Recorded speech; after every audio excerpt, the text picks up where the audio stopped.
Hi everyone, what is the tip today? Here you go. Go to channel, select blue channel and take one more duplicate.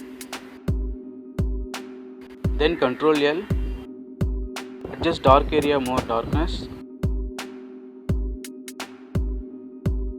bright area more brightness.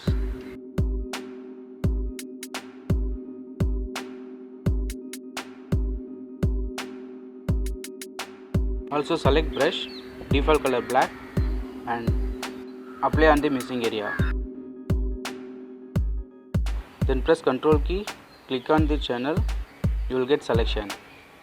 Then invert the selection, again come back to layer and add mask layer. So now create a new layer, you can fill it your own color. This is how you can easily cut out the tree background.